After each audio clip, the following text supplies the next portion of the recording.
Welcome to part 4 of Game Changers. This last piece is going to go over the hip. We're going to cover one functional disturbance that can cause a lot of not only hip problems, but knee or foot problems. And then we're going to dive into one of the most common anterior hip problems and one of the most common posterior hip problems. Anterior hip, we're going to talk about FAI, femoral acetabular impingement, whether it's a labral problem or a cam deformity. And then we're going to dive into deep gluteal syndrome and the most common cause of that being gluteal tendinopathy. I hope you enjoy this series. It was a blast to put together. Hip abductor weakness is one of those things that we see in a lot of our population. When we look in our older populations, we see it so prevalent because the hips are designed to do things that are dynamic, explosive, plyometric. Those are things like running, sprinting, jumping. If you ask your 50, 60, 70-year-old patients, when was the last time they sprinted as fast as possible, jumped over a fence, they're going to look at you a little glossy-eyed because we just don't do those things anymore. As we get older, as we become more sedentary in our lives as far as our jobs, our butt muscles, one, don't get enough activity. Number two, we sit on them all day long. So unfortunately, they do start to degenerate and atrophy and get weaker. However, in this population, looking at sports, we really want to focus on the aspects of the glutes as a powerful muscle group that assist in stability, assist in alignment, truly alignment of the lower extremity. That the gluteus medius is the primary hip abductor. This is going to go right along the iliac crest and attach to the greater trochanter. The gluteus medius accounts for 70% of that hip abductor force, meaning allowing your femur to maintain over your body, that it's not collapsing in or going into valgosity or adduction. The muscles of the hip provide, one, local stability, but also play an important role in our lower extremity functional dynamics and alignment. We need to keep that in mind because when you're just walking, when you're moving, when you're going up and down steps, any kind of weakness in this muscle, we think of this muscle as far as our glutes as our hip extensors and external rotators, but really what these muscles do is they control adduction and internal spin of the femur. That we can tolerate that with normal activities, walking up and down steps, but once you start to get into an athletic population, any kind of weakness in these external rotators really puts the knee, the hip, and the ankle at a significant disadvantage, let's just say that. So when we have people who have problems, we'll see the butt kind of jut out or the hip swing side to side. We're going to see the knee diving into valgosity. We're going to see the foot diving into pronation. And unfortunately, when you have especially uncontrolled adduction of the knee, that's telling us something up chain or down chain is, let's just call it, incompetent. The hip abductors really are the number one thing, because if we have weakness in these abductors, this cascade of biomechanical problems, let's call it, includes what you're going to see here in this slide is uncontrolled pelvic drop on the opposite side. We're going to see excessive hip adduction, which leads to that knee and that femur diving into that valgosity and internal spin, which causes some stress. It causes stress not only the patellar tendon, the meniscus, the medial collateral ligament, and also that internal spin, that uncontrolled valgosity continues down the chain into the foot. We'll cover that a little bit more as we go into the foot diagnoses, which today we'll talk about plantar fasciitis. So what we'll really be looking to do in this presentation is to kind of understand that those butt muscles, one, how to assess are they weak, but also what else could happen due to those hips being weak. One of the major things that we're worried about as chiropractors is looking at the back. You know, most of our patients come see us for back. We're considered back doctors. However, one of the things that I think that is so interesting about being a chiropractor is we can't be a hypocrite. I mean, we can't forget about the hip, because what we'll see from the research on these slides is that when you have that uncontrolled adduction, when you have weakness in the hip, you will force that hip, those pelvis muscles, those innominate, into anterior tilt. It's just a function of what's happening at the hip. Well, when those hips are running forward and that sacrum is going into nutation, unfortunately, to maintain upright position, to run, sprint, kick a soccer ball, swing a baseball bat, something's going to pay the price, and the back does. Unfortunately, when you have this anteversion of the hip from the hip abductors being weak, the lower back really does pay a price in extension. So we're going to load those facets a little bit more, which causes problems and pains. So when the reason I bring all this up is that by assessing the glutes, by assessing the butt muscles, and identifying weakness, that's a good functional diagnosis. That's something we should be aware of, obviously. However, it's not one-to-one with an ICD diagnosis, meaning I can't just say, you have weak butt muscles, oh, you must have patellofemoral pain syndrome, or you must have facet syndrome of the lower back. That's not the case at all. It's kind of like your patient population who goes and does a couch to 5K. Well, person number one in their couch to 5K may get Achilles tendonitis. The next person may get back pain. The next person may get groin pain. Well, it's the same couch to 5K. It's the same activity. However, unfortunately, everybody has a weak link, a weak thing in their chain, and they will pay the price in that area. So I really, as a chiropractor, I trade time for money, and I'm sure most people here on this presentation also do the same thing. I don't want to nuance myself out of a job. I don't want to spend too much time worried about one thing when the patient came in for another thing, meaning someone comes in for knee pain. I can't spend 30 minutes assessing for hip abductor weakness, even though that may be the key perpetuator and causative factor when it comes to that knee pain. I need to make this quick. I need to make this simple. So whenever you see these slides, essentially with the evaluation, the management, the exercise section, that's what the research says. That's not what Brandon says. That's what, if you look at the peer-reviewed research, here's how you evaluate for hip abductor weakness. And I think this is one of those things that if we can make this evaluation simple, then not only can I get the right orthopedic test for, patellofemoral pain syndrome or what have you, I can also screen out the potential causes. Now, one thing I want people to be aware of is sometimes when you see people with knock knees, we automatically think, oh, we have weak hips because those knees are already in valgosity and adduction. However, keep in mind that your younger patients will have flat feet.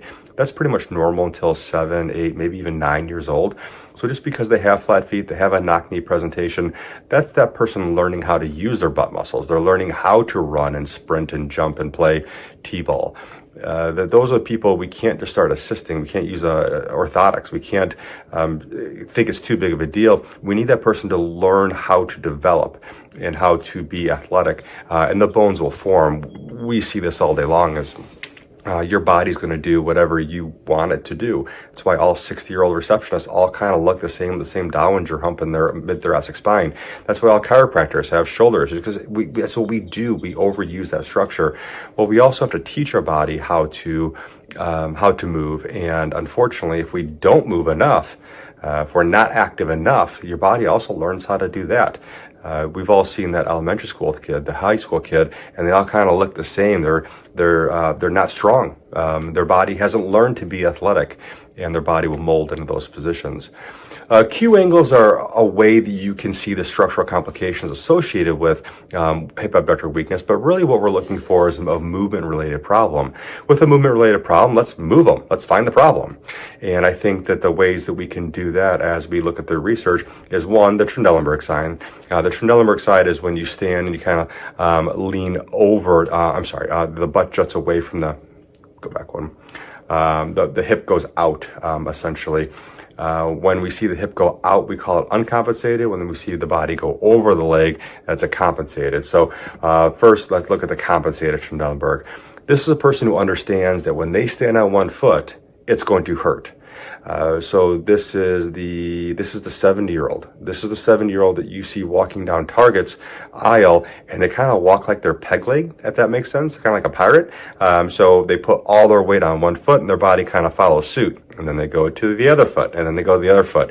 Well, they've had pain in their hips and their backs for so long, they know that if they stack those joints, meaning they put all their body weight over that joint, it takes all the stress off the muscles. So a compensated Trendelenburg is someone who's had hip pain for a very long time and knows that those muscles and ligaments just flat out aren't strong enough. So they have to cheat a little bit. Unfortunately, it does put more and more stress on the actual hip joint. degenerating further. Uncompensated Trendelenburg is when the person walks, and this would be usually a younger female, and when they walk, the hip kind of goes side to side to side, kind of like their butts is going side to side, their glutes are, however you want to say it. They're putting a lot of extra stress on those glute muscles, and eventually that will turn into a bigger problem, unfortunately, if they don't deal with it, enough. You can also just have, instead of having the Trendelenburg side, just having them pick up their leg, you can just have them kind of contract the butt muscles on the one side, which is called a modified Trendelenburg. Trendelenburg sides are fine. However, most of our athletes are going to be able to pass that just fine. So when you look at the research, we see Trendelenburg as a major evaluation tool that we can use for glute weakness. I actually like this test a touch more, so I want to bring this to your attention. It's just a single leg squat. So a single leg squat, what we're going to do with these patients is we're going to have them squat. And when you're stacked like this, and if you watch her knee when she squats, what is her knee doing? Is it shaking back and forth? Is it going into internal rotation? And you can see her knee is shaking back and forth. We can all appreciate that most athletic activity, including running, is a one-legged sport, meaning you don't run on two legs. And whenever she hits the ground, what is that knee doing? Well, unfortunately, if your butt muscles aren't strong enough, you see that shaking, and that's not a good thing. When you have that kind of shaking, it's telling me that there's something weak. It could be the foot, could be the hip. However, we need to screen those things out. So we use something in our office. This is what I use for all my patients with any kind of lower extremity problem, or an athlete that's even having back problems. It's just a quick screen. So I want to run through that with you right now. So that screen right here is going to be looking at a Trendelenburg. Is her hip jutting out like you just saw there? Doing a two-legged squat, watch her knees dive into Vagosity. And then a one-legged squat, watching her on one foot and squatting down. You can see her hip jut out and her knee dive in poor balance. And then one thing we can do extra for our athletes is do a 6 to 9 inch step down, watching how poor her balance is going up and down. Now, the athlete there on your other side, he practiced it many times before doing this. If you want to look at him, when he stands, his body doesn't shift. When he does a two-legged squat, his knees do not dive into Vagosity. When he does a one-legged squat, his hips, his knee and his foot are stacked one on top of the other, and you're not seeing too much shaking going back and forth. And then with the 6 inch step down, we're able to maintain that foot on the ground, able to touch the ground, and not let that knee dive into Vagosity. So those are all the things you want to be looking for when you're doing this kind of screening. I think that these are the key findings that I look for. That are, I guess, a little more subjective. When I first looked at, a patient tells me they're having this problem, I need some kind of objective finding to say, yes, I have some weakness leading to a biomechanical disadvantage. These are things that I'm going to note in my note. And then also, most importantly, upon that reevaluation, go back and look at it and see what actually happened. Are we making this person stronger? Because unfortunately what happens is we don't have a lot of strength in those glutes. The back does pay a price, along with other pieces of the puzzle. However, what we don't want is for that anteversion of the hip, due to weak glutes, causing excessive extension of the back. That's why we're seeing, certain athletes and certain people have, things like spondylolysis of the back, because they're putting excessive strain on those transitional zones where the sacrum meets the lumbar spine. So what do? We have someone with hip abductor weakness. Now, when I hear about weakness, automatically I think, well, we need to strengthen them. So of course we need to go into strengthening. I'm going to give you what the research says that are maybe the best exercise we can use for hip abductor weakness, but I'm also going to give you a couple or two exercises that I think are also extremely valuable for our weakness. We'll do that when we get in the glute section because I think that athletes require a little bit more. When you look at certain diagnoses like a tendinopathy that requires strengthening, well, if you look at the Alfredson protocol for Achilles tendinopathy, when they did that protocol, they looked at our general run-of-the-mill patients, and they found that 4 sets of 25 repetitions are good enough to strengthen those people. When we work with athletes, they're not regular people. They're doing stuff that not everyone is doing. So take that into consideration, that the exercise you see in the research of our general run-of-the-mill population, if you're looking at an athlete, you may have to do more. They need more strengthening. So we can always beef things up. If you look at the protocols here in ChiroUp, we're going to see exercises phase 1. Those are also pretty easy. A lot of times I'm going to move people directly over into the exercise in phase 2 because these are not remedial patients. These are patients who are active. Now, when we work with people who are an athlete, they often come in because they have a pain. They don't come in because they have hip abductor weakness. And hip abductor weakness doesn't necessarily cause pain, but it does, because those muscles, if they are weak, they're going to recruit their friends, their agonists, the muscles that are supposed to be doing the job, and they're going to need some help.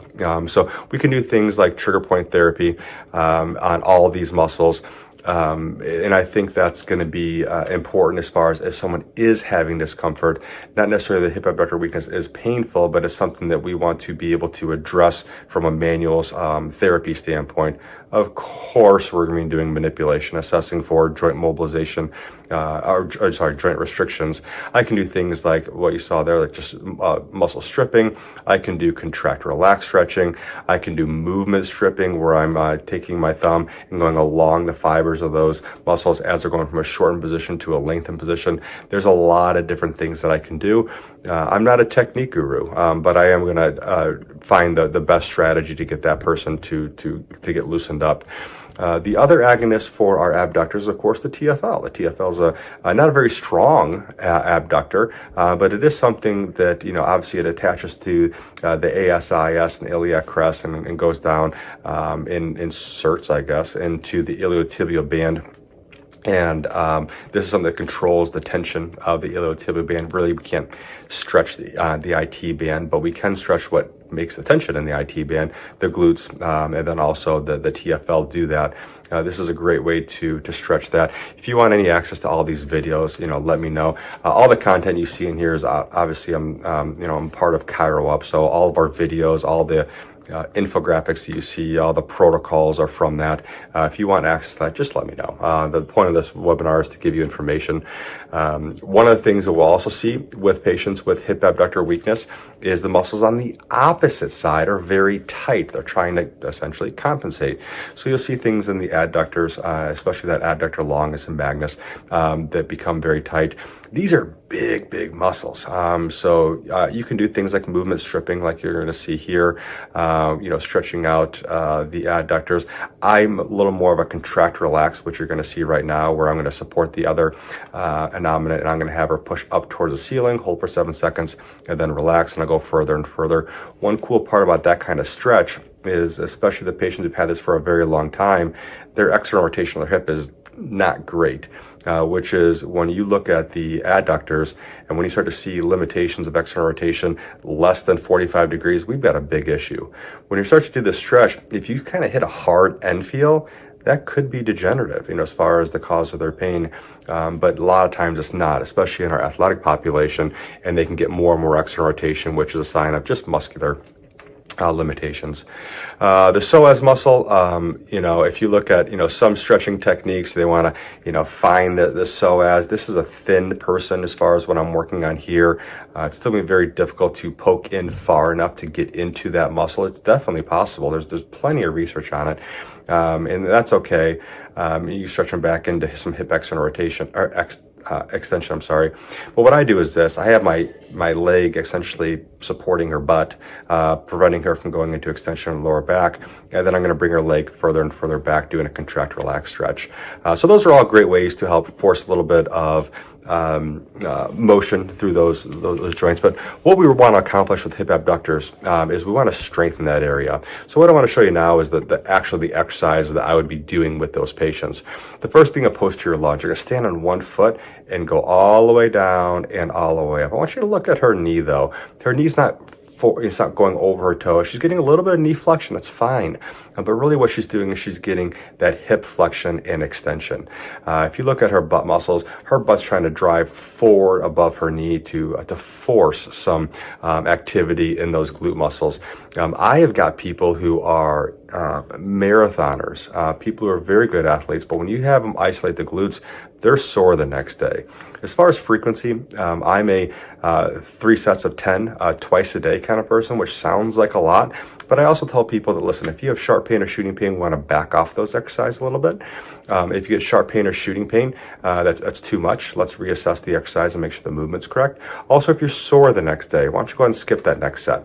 I want you to be a little bit achy, but if you get soreness above a 4 out of 10, we're maybe doing too much. And so there isn't every single person's doing 3 sets of 10 twice a day. That's what we start with. Then we gauge symptoms. And if you're not sore at all, you're going to start doing more. If you're too sore, maybe we're doing too much. So we need to be able to gauge that when we're strengthening muscles. Everybody's aware of the clam exercise. It's one of those simple, easy exercises that we can all do. The clam exercise is a place to get people to start, and so they can actually feel the butt muscle. I know it sounds weird. However, there's a lot of muscles back there. I also have, in this case, the patient with their right arm. I'm gonna have her poke on that muscle. Here is the muscle I want you working, because it's important for her to understand what we're trying to accomplish.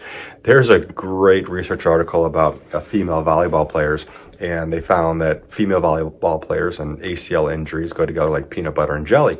And it has one major component that unfortunately these female athletes have is weak hip abductors or butt muscles. So what they had these athletes do is they took half the team and they had them jump off a box, and then they watched their knees dive into valgosity, and they thought, we have a hip problem. So they went through 12 weeks of the best rehab exercises available. And then they took the other group of athletes and they had them jump off a box, and they found that a lot of their knees dove into valgosity, creating the possibility of a non-contact ACL problem. And they said, hey, ladies, we're going to give you the best exercises that money can buy for the next 12 weeks. The same exercises as group 1. However, they told them one thing different. They said, listen, we have a problem that when you land from your jump, which volleyball players are going to do frequently, your knees are diving into valgosity, and we need to strengthen your butt muscles to prevent that from getting worse and hanging your ACL out dry. So group 2 got one major difference. The researchers explained why they were doing the rehab exercises. So 12 weeks go by, everybody does their exercise, everybody's compliant, and they go ahead and do the reassessment, and they have group 1 and group 2 measure butt strength. And they were about the same. They both made crazy gains in strength, but at the same frequency. So group 1 and group 2 had equally as strong butt muscles. Great, phenomenal. That's exactly what they try to do. However, when they had group 1 jump off the box, their knees still dove into valgosity, whereas group 2, when they were understanding why they were doing the butt strengthening exercises, their knees went over their toes. So the reason I bring that up is we can do all the rehab and have all the great rehab programs in the world. However, we also still need to explain to our patients why they're doing those exercises, because if we don't, unfortunately, while they can get stronger, they're not going to change that movement pattern and still put those structures at a huge disadvantage. So the last one, which always is like a lower back exercise, is a side bridge. But think about this: when that hip needs to stay up like that, we really need that hip to be strong enough to be able to support the body and not dive down not dive down back into the table there. So doing a side bridge, starting from the knees and then progressing up towards where she's actually supporting herself from her feet, puts a lot of stress on the hips and makes sure we can get some better hip stability. Things we can avoid is that you don't want to avoid constantly stretching the hip muscles. So hanging on one hip, sitting cross-legged, as I'm sitting cross-legged right now. Things to consider to help while you're treating someone with some hip abductor weakness. Orthotics, you can help. Diet and exercise. Of course, weight unfortunately can place a increased stress on the hips. But keep this in mind, is that when you're looking at a hip abductor weakness, you're not going to be able to match that up one-to-one with every single diagnosis. It's not associated with every diagnosis, just a lot of diagnoses. So when we look at the hip, one of the things we really want to focus on is what are the repercussions of long-term hip dysfunction. One of the biggest repercussions of hip dysfunction is FAI. FAI is one of the major diagnoses that we're seeing in a younger population. And this is when we have an anatomical mismatch between the head of the femur and the acetabulum. And unfortunately, this abnormal, let's call it friction in the socket, can cause damage to one, the articulation, the bone, but also is going to really rough up the cartilage and the labrum that surrounds it. And this is mostly correct. But what I tell patients when they have this is, listen, you have a round ball that fits into a socket. Your fingertips are that labrum. They kind of hold that ball in that socket. Well, unfortunately, there are some sports, some activities, and some postures that can cause abnormal wearing or friction of these areas. And what we see is there's a characteristic spot in this acetabulum, the femoral acetabular joint, that where we start to see characteristic degeneration, fraying, or dysfunction, let's just say. So what we want to do is be able to identify that, and then also educate our athletes on what they're doing to cause this, because what we know is we can rehab these things and avoid these faulty movements. We can avoid future pathology, and unfortunately, putting these people on a degenerative cascade that can lead to degeneration and early osteoarthritis. Now, when we look at FAI, we have a cam deformity, which is a bony problem, and we have a pincer deformity, which is actually more of a labral problem.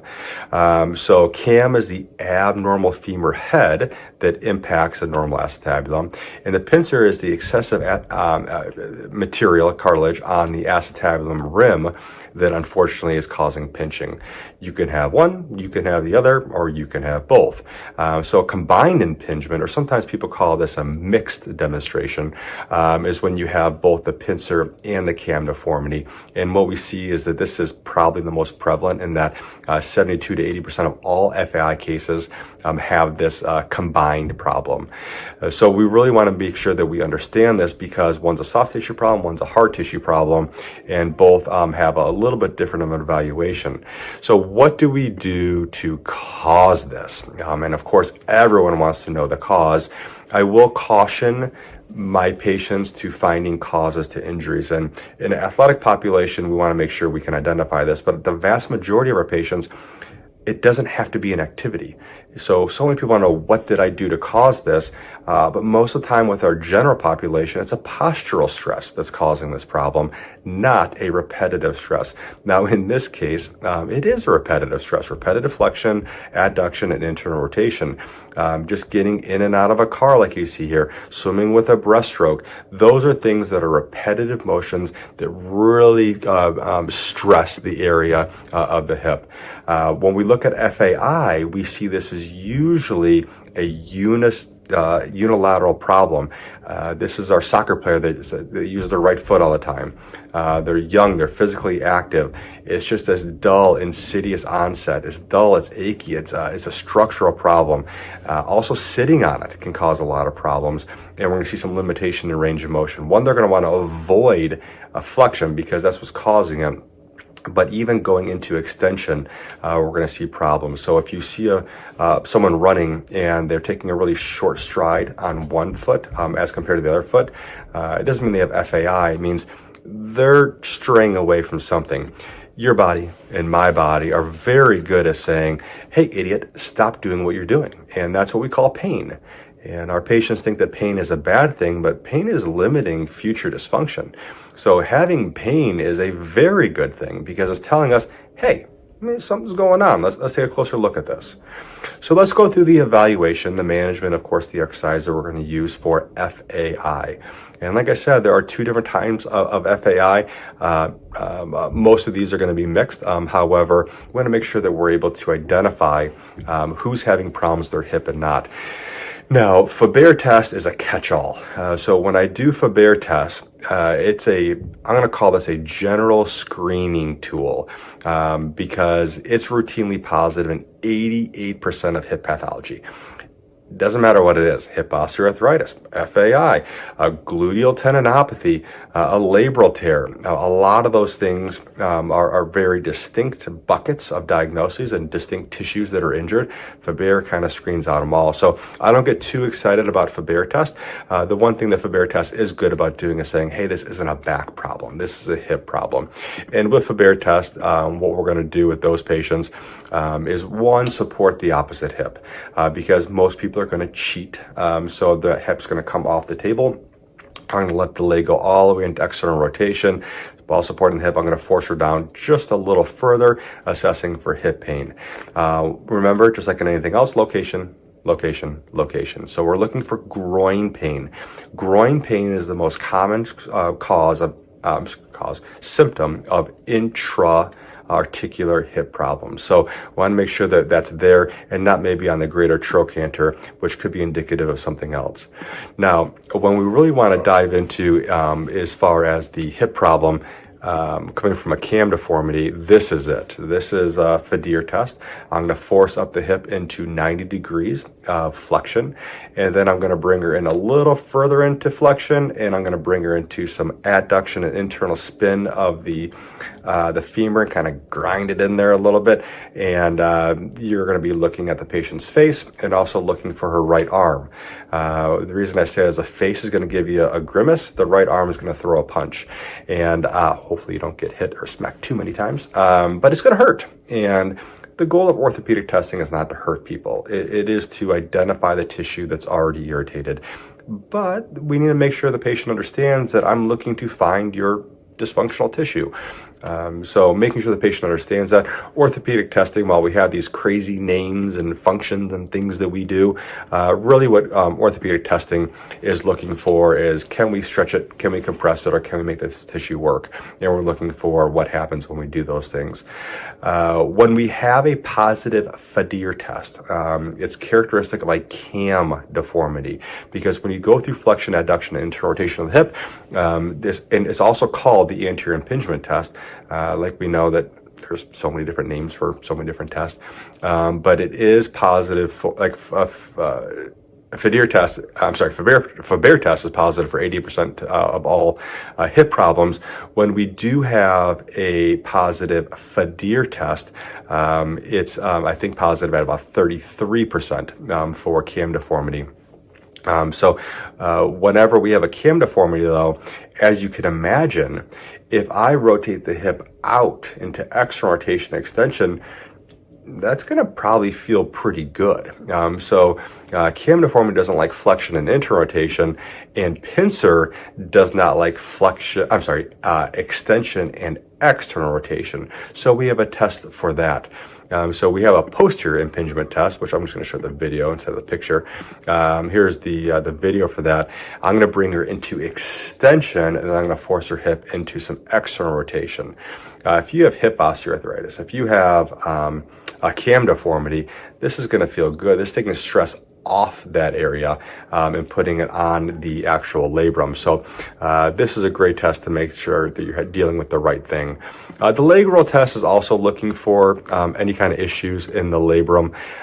This is something that I normally find with my patients that when they're really symptomatic and I don't want to irritate them by bringing the leg up into flexion, internal or external rotation, I can do this.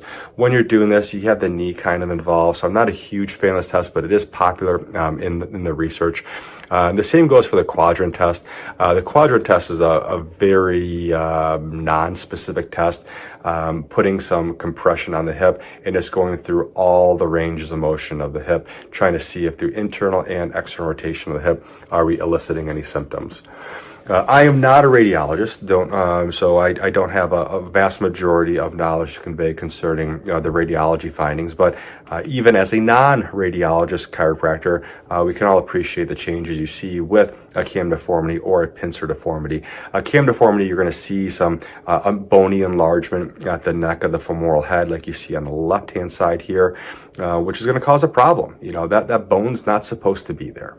And so you can start to cause abnormal sclerosis and bony changes that happen on top of the acetabulum. And one thing to note is that when you look at asymptomatic populations, asymptomatic, no hip problems, we see cam deformities in 14% of males and 6% of females. So that's something else to consider, just like degeneration of lower back. It's an odd thing to say or maybe even admit as a chiropractor. However, in the absence of trauma and in the absence of red flags, so assuming a patient doesn't have either of those, which hopefully nobody does, we cannot relate structure to pain. which we see all day long. You see someone with significant arthritis in their back and they have no pain. Then you see someone with a very little lower back degenerative changes and they have a lot of pain. So we can't say just because you have a structural deformity you have pain, but we also can't say that functional problems can cause pain. So just because someone has a limitation and maybe they can only go to 90 degrees of hip flexion, that doesn't mean they have pain. But they are significant signs. So when I say this, that there's no correlation between structure and pain and function of pain, as a chiropractor, all I do is assess structure and function and look to correct that, and I help a lot of patients. We just can't take those things in isolation. So they're a key finding. There's something that we need to look at and we need to address, but we can't just say, oh, Sally, you have this cam deformity, you're going to have hip pain. We just don't know that, unfortunately. So just kind of keep that in mind, that just because someone has that imaging finding doesn't mean that it's that big of a deal, but it is something we want to highlight. What are we going to do to treat these people? Because this is a population who probably had, especially when it's a structural finding like a cam deformity or a pincer deformity, that structure's been there for a long time. But that patient didn't start having pain until 2 weeks ago when they first started seeing you. So can they get out of pain without actually getting rid of all the structure? Yes. So when we look at FAI, what are the stretches? What are the manipulations? I hope you guys have recognized that I'm not going to show a lot of manipulation videos in here. For whatever reason, as chiropractors, we're very critical of how other people manipulate. Please don't take that as I don't manipulate my patients. I manipulate 99% of my patients. That's my second favorite thing to do in the world. So I think that's hopefully goes without saying. The videos I'm going to show are more the soft tissue manipulation, instrument-assisted manipulation, or if there is a mobilization, because those are things that we don't often see, in practice. I already showed you soft tissue manipulation of the hip adductor, so we don't need to show that one again. Soft tissue manipulation of the iliopsoas. This is one as far as the hip. I don't do this hip axial mobilization because I don't like pulling at the knee also. I actually have, in this case, would be my left shoulder. I have her knee over my shoulder, and I have a grip right essentially in her groin, and I'm going to mobilize from there. It's my favorite way to mobilize the hip. It doesn't make it the way that we can always or only mobilize the hip. Also with the hip capsule, this is one that I think is maybe underappreciated with FAI. FAI patients have limitations in hip extension because it hurts. So mobilizing the hip capsule into extension is going to be critical for these patients. You can use a Thompson drop table, absolutely 100%. I use that all the time. Or I can be right there on the greater trochanter and mobilizing the hip in a posterior to anterior oscillation. I can keep her hip in varying degrees of hip extension, hopefully getting more and more as we treat that patient further and further. Unfortunately, when you do not get good hip extension, we got a problem. So when you don't have good hip extension, your body has to find that extension from somewhere, and it's going to find it usually through the lower back. So we're going to start to see the back go through changes, whether it's just restriction of joints, whether it's Facet syndrome, when we start to see osteoarthritis, whatever it may be. We want to make sure we're protecting the back, not as chiropractors, but as physicians. We understand that when you have one segment that doesn't move very well, it forces range of motion somewhere else. That's the reason we see adjacent level disease in spinal surgeries, is that if you fuse one segment, the other segment's going to pay the price. It's kind of like, when you see, vertebroplasty and kyphoplasty. We fixed the compression fracture. We threw some cement in there. Great. They get a little bit of short-term relief.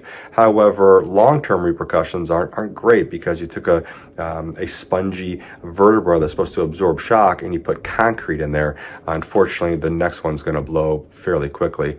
So conservative care, what are we going to do for FAI? We're going to do what I just showed you. We're going to stretch everything out around it to make sure the person has full range of motion of the joint, which is critical for nearly all musculoskeletal conditions. And then we're going to do what you see here. That's the phase 1 and the phase 2 exercises. How can we strengthen that area? Well, if you're getting too much compression on the anterior part of the femoral acetabular joint, a lot of those pieces are that hip that's spinning in too many times. That's our hip abductor weakness. So we need to find a way to strengthen those butt muscles. And this is, once again, this is what the research says. This is a non-biased approach, meaning I'm not going to give you the rehab that chiropractors should do. It's not the rehab that medical doctors should do or PT should do. It's what we should all do. That when you look at a specific diagnosis, there isn't a chiropractic treatment for FAI that's different than a medical doctor treatment for FAI or surgical treatment for FAI. There truly is a standard of care for every musculoskeletal diagnosis. So we want to make sure that we have access to those things. And I'm curious because there's a lot of people in our profession that say, well, that's not what I do. That's not what chiropractors do. None of those things matter. So there truly is a standard of care. And let me tell you that the best part about this, it's all the things that we do. So when you look at musculoskeletal care, whether it's the hip or the elbow or the foot, we'll talk about plantar fasciitis, there isn't a chiropractic treatment for that. There is treatment for that. Fortunately for us, the treatment you should be doing for musculoskeletal conditions involves what? Manipulation, mobilization, and exercise. All the things that we do. That's why we're so great at what we do. That's the beauty of research. The research is showing the world of how non-surgical, non-pharmacological care is the best thing for patients, which just so happens to be what we do. And the reason I bring that up is because if you don't do these things, that's fine. If you're someone who manipulates only and you get a lot of people out of pain, great, keep on doing that. If there are patients who you're finding that continually have hip pain and you're looking for other ways to help them, what we know from the research is that manipulation is probably the best way for musculoskeletal care conditions to get better. But manipulation plus manual therapy gets better results. So if you don't do manual therapy, that's fine. Find someone in your area, another chiropractor that does manual therapy and co-treat that patient. If you don't do rehab exercises, that's fine. Find someone in your area, hopefully a chiropractor who does rehab exercise and co-treat that patient. Because if you're looking at these kind of conditions, we need not only mobilization manipulation, but we also need a way to stabilize these patients, which will require exercises. If you don't do these exercises, we do a different variant of glute strengthening. Great, that's what works for you. These are just ideas and what the research says are the best for strengthening the glute max, the glute med, or whichever condition we're treating. Once again, I won't show you the exercise for side bridge. However, the side bridge exercise is a good strengthening exercise, not only for the ipsilateral side, but the contralateral side, because we need to maintain that neutral spine. We're also going to teach our patients how to move, because this is one of these things that unfortunately most people don't know how to use their butt muscles. They use their knees to go through knee flexion and extension when they squat, when really we should be using our glutes, which are much more powerful. So this video is cut off a little bit on the bottom end. However, we need to teach the patient how to squat, how to hip hinge. This is a great way to do that, being gravity bound. And I use a wall here for a reason. She's just going to touch the wall with her butt and then come back up. Don't transfer your weight to the wall, but instead just touch it and slowly come back up. This is a way to stimulate the glutes, but also for her brain to have an idea of what a glute or what a hip hinge looks like and feels like. Whenever we have people with FAI, at the very beginning, I do have them discontinue their squats. And I know I'm just showing you exercise with squats, but it takes a little bit of knowledge and education on how to squat properly. We're not going to just randomly stretch and put them in a yoga program. It's not disparaging towards yoga. It's that tissue is already being aggravated in flexion. So we're going to avoid at the very beginning flexion and internal rotation. We're going to mobilize and stretch them into the opposite directions. This is one of the few diagnoses that I will send to an ortho at the very beginning. And the reason I do that is not because I'm questioning my rehab. I'm not questioning my diagnosis. It's that if I have a young athlete that wants to get back into their sport immediately, I have to provide them all the options in my informed consent. Well, if they have a cam deformity, which is a bony problem, or they have a labor problem that possibly has tearing in there, I have to at least give them that option. Now, in today's world, they still have to go through 4 to 6 weeks of conservative management before they can even do surgery or imaging, so I still have a little bit of a lag time in there. However, I want to protect these people. They have a goal. The goal is not to see the chiropractor forever. The goal is not to see have surgery. Their goal is to get back to their sport. So I need to give them all the options available, which may involve things that are out of my control, including surgery or maybe a nutritional consult to lose some weight, or they're maybe very inflamed and cause these problems. So I think that one of the things that I bring this up because I'm not trying to put them into surgery. I'm protecting that athlete and making sure that I'm giving them all their options. There's not a person alive that says, oh, let's forget all the safe conservative options, let's go directly to surgery. That's not the case at all. But we need to make sure that we protect our patients and ourselves. Also keep in mind, this is a goofy little drawing that I put together, is weight. So your body weight makes a huge difference when it comes to hip abductors. That if we have a lot of body weight, and that mass is growing, especially with our athletes who are going through puberty and getting bigger, essentially, that puts a lot of stress on those distal structures. Your glutes need to control that femur. That unfortunately what happens is as body weight goes up, those butt muscles also need to get equally as strong. Now you can cheat, like we saw with the compensated Trendelenburg, is you can start to shift your body weight over that hip, so you can get away from not having strong glutes. But what we know is you're gonna pay the price for that, essentially and unfortunately, as you continue to do that over and over again. So at the end of this conversation with FAI, the things that I want to focus on are doing the right tests with Faber and Fadir, with understanding the difference between a cam deformity and a pincer deformity, and then providing some good hip stability exercises to help make sure that we can stabilize that area. And if we can do that with our patients, we can get them back to their sport, regardless if they do have some structural abnormalities, let's just say. Going through the different diagnoses of the lower extremity, one of the major things that I hear from chiropractors, from medical doctors, in fact, a lot of medical doctors, and even more patients, are the hip bursitis. It drives me nuts. I'm not even going to sugarcoat this one. Is that greater trochanteric pain syndrome is a ship that is sinking. And the reason for that is that's like saying my patient has lower back pain. Yeah, great job, Sherlock. We can see that this person has lower back pain. What's the actual diagnosis? Is it facet syndrome? Is it a disc problem? Is it a strain of the iliolumbar ligament? Is it stenosis? That requires some orthopedic evaluation, some understanding, physical exam, a clinical exam, maybe some imaging. Giving a person a diagnosis of greater trochanteric pain syndrome is saying they have pain in the outside part of their hip. That's not a very good diagnosis. So I want to bring that up because one thing that I'm going to see frequently in practice as a chiropractor is someone says, oh, my bursa is acting up again. And we have bursa. So we have, and there's a lot, I think there's 6 right there, the greater trochanter. Those things are designed to reduce friction between the tendon and any kind of bony prominence in and around that area. So we do have those things and they can get inflamed. So it's definitely possible. However, when we see these things, and the most common one, the greater trochanteric bursa, is that we have to understand what that is. So if you have chemical inflammation, it's constant. It's warm, it's achy, it's sore. It can get better and worse with movement, but it's always there. That's what itises are. That's what inflammation is. And unfortunately, that can happen.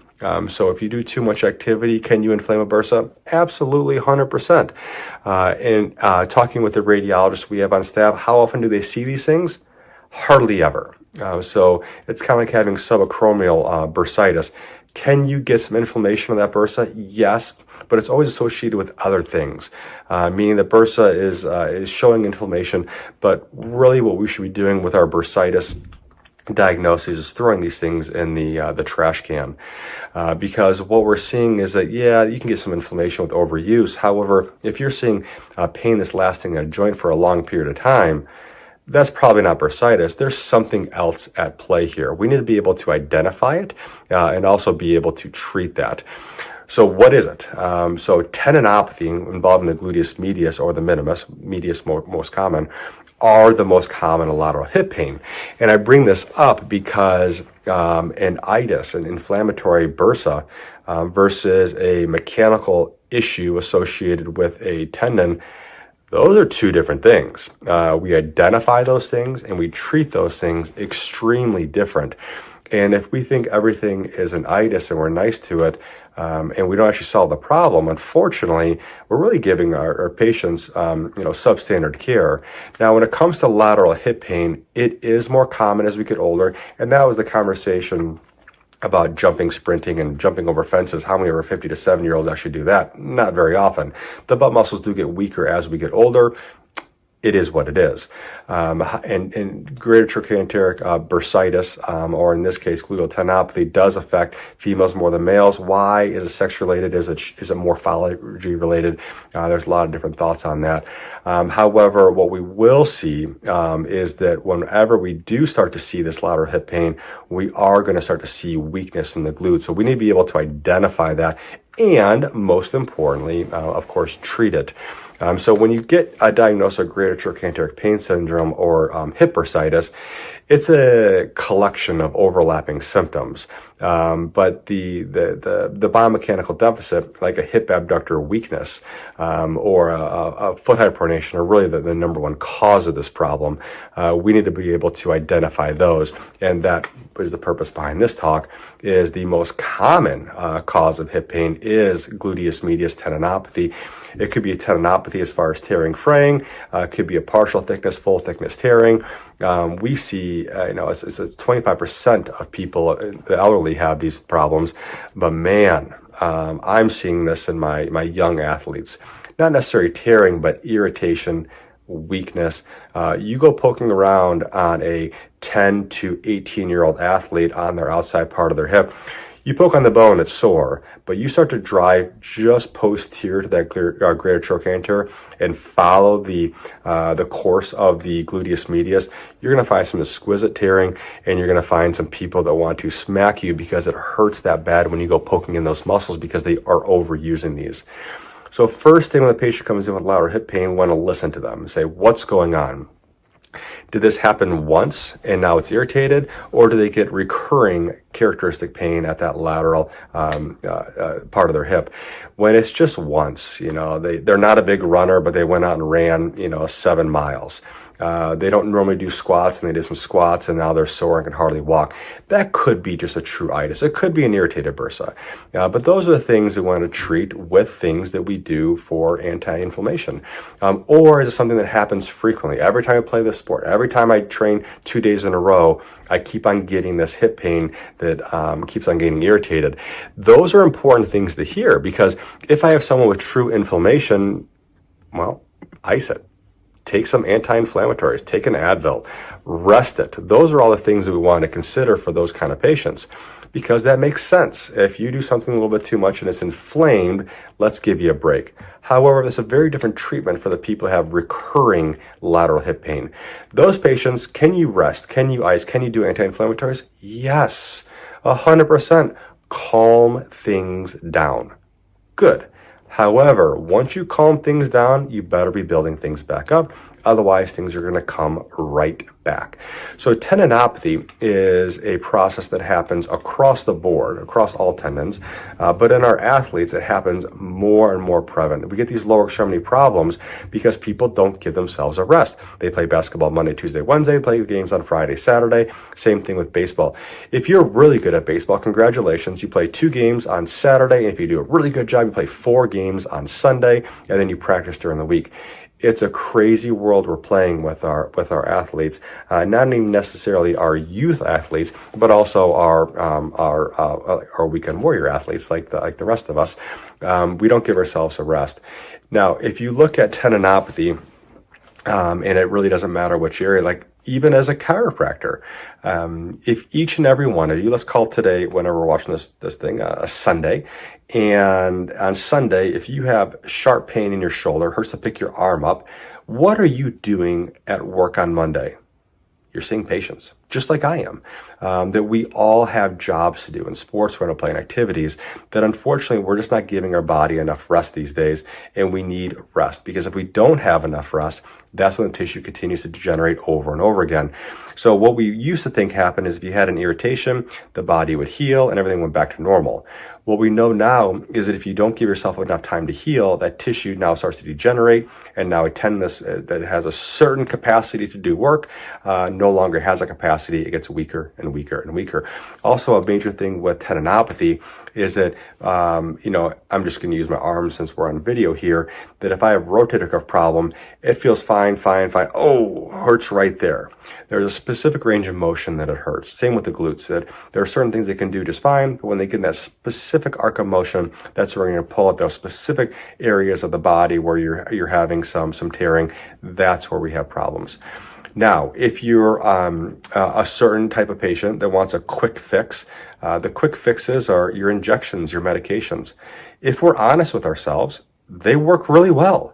So if you have an inflamed problem somewhere in your body and you put a steroid in that area, guess what happens to that inflammation? It goes away. Now, we didn't solve anything. However, medications do a very good job of getting rid of inflammation.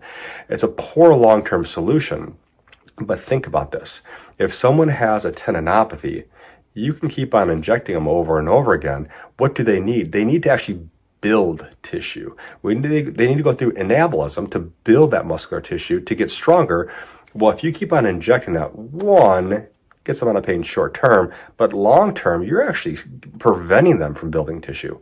So what we know when it comes to diagnoses that require strengthening, not only are they bad short term, but they're really bad long term because they prevent us to build that tissue. The glutes, man, if we just don't have good strength in the glutes, things pay the price down chain, which is what we're talking about today, with hips and knees, and feet. However, it also affects things up the chain. So I want to take those things into consideration. These last three journal articles, I believe, are all from 2024, 2023. And the research as far as gluteus medius and hip abductor problems, last 15 years has been getting stronger and stronger. But what we're really noticing is that similar to the lower back talk, if you look in the late 90s, you'll see, man, if you just strengthen your multifidus, you can get out of back pain. What we know is not that simple. And not that that research was wrong, but we see the same thing, that the research in the beginning was, man, just strengthen your glute medius and everything will go away. Unfortunately, that pink fairy dust has sailed, and what we know is that it's not just the glutes, that we need to be strengthening everything. That unfortunately, if you put someone on a machine and isolate one muscle, that's fine. You can strengthen that muscle, and post-surgical, that is a great way to help people get back into their sport. The vast majority of our patients, though, require strengthening also the agonist. So not only do we want to strengthen the glutes, we want to strengthen the adductors, the TFL, the core. So take those things into consideration. Your body does not know how to activate muscles. It knows how to activate movements. And I say that because your body doesn't think, if I want to pick up my cup of coffee, I don't activate my brachioradialis and my bicep and now my pronator to lift. It just knows how to drink coffee out of a coffee mug. So it knows movements, not muscles.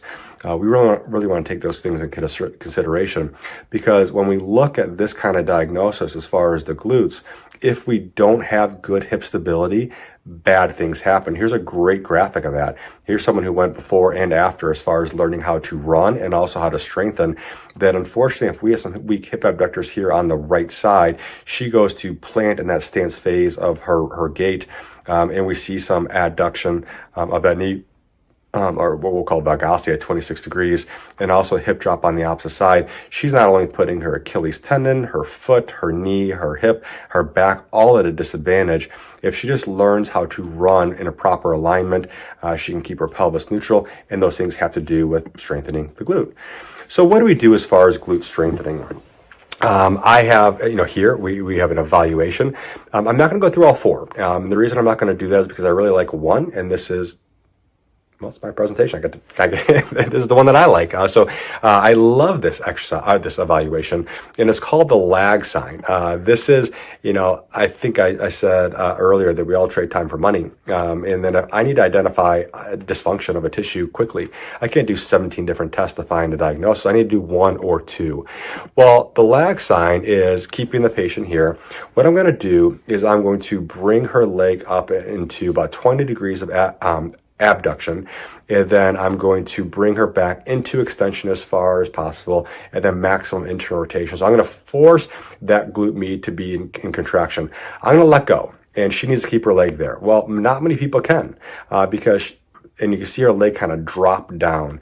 That's actually not terrible at all. What most of your patients are going to do is that when I bring her leg back there and I pick her leg up, I'm going to say, hey, keep it right here. I'm going to let go of your ankle. And when I let go of her ankle, you're going to see that foot drop down towards the table. In fact, what we know is that that drops more than 10 centimeters. There is a huge sensitivity and specificity in the 90s to 96% that we have hip abductor tendon injury. So the muscles responsible for holding the leg back in that position are not able to perform their job. There's weakness. They need strengthening. So the hip lag sign is the only exercise that I use. Now the question is, how do you fix it? So you find a problem. How do we actually go about fixing that problem? The number one exercise that I use is called a double posterior lunge. The double posterior lunge is training someone. This is cheating. However, we need to train someone on how to use their glutes. So what I'm going to have the patient do is I'm going to have them hold on to something. And as she's holding on to something, this is the bar we have in our PT bay in our office. And when she holds on to something, if you watch her knees are not going to move forward at all. She's going to go through a hip hinge, squatting back. And now she's going to keep her knees exactly there. Imagine a screw going through her knee. She's going to pivot and not let her knees go back, which is using your quadriceps. And her hips going to go all the way down and now all the way back. Man, does that look simple, but man, does it cause some soreness in your patients who don't regularly use their glutes. So the double posterior lunge, 3 sets, 10 repetitions twice a day, I'm going to be having my patient do it for the first 2 weeks. Just learning how to use those glutes and to fire in those glutes, facilitate those glutes and get them stronger. Now, I'm going to go off recipe a little bit. I use recipes for everything. Everything you've seen here as far as, I'll just pull it back up here, right here. This is how I practice. So whenever I'm doing a note, to make a diagnosis of gluteal tendinopathy, my software, if I make that my diagnosis, it automatically pulls up, here are the tests that should be positive. Well, if those tests aren't positive, I can't make that my diagnosis, right? I also need to consider negative tests. Because if someone does a modified slump test and it reproduces pain shooting down her leg, is that a hip problem? Probably not. It's probably more of a radicular problem. It could be a disc problem. If someone has lateral hip pain and I do an anvil test, I need to be looking for a bony problem. So not only do we need to be able to diagnose what is it, but we also need to know what is it not. And then related muscles. Which muscles do I need to document having trigger points or weakness or hypertonicity? Those are all things that need to be in my note. So I do that for all my diagnoses, because one thing that I've noticed with going through different chiropractors' notes and working with different clinics is that they make a diagnosis, but they don't support that diagnosis in their note, which if you're looking for compliance and to avoid people looking at your notes and saying this doesn't look right, make sure those things are in your notes. It's a very simple, easy way to make sure that everything jives. And once you have everything jiving like that, knowing your diagnosis, knowing your exercises, billing becomes extremely simple when your diagnosis matches your note and when your notes match your billing charges. Not getting into that in today's talk. Here's just, if you're looking at it as an athletic population, there are 2 exercises that I go a little off script with my athletes. And here's one of them. It's called the Copenhagen adduction. So I did a video of this one for you guys. Sorry, it's poor quality, but this is one of those exercises that it takes a little bit of effort. My soccer players, I have them do this. I have 3 kids that play soccer. They do this just once a week. You put one foot up there, and then you're going to be in a plank position, and then watch how much stress we're going to put on that adductor. So I'm going to help just with using the foot, and if you're strong enough, you can actually bring that other foot up and then back down, and then of course repeat those sets.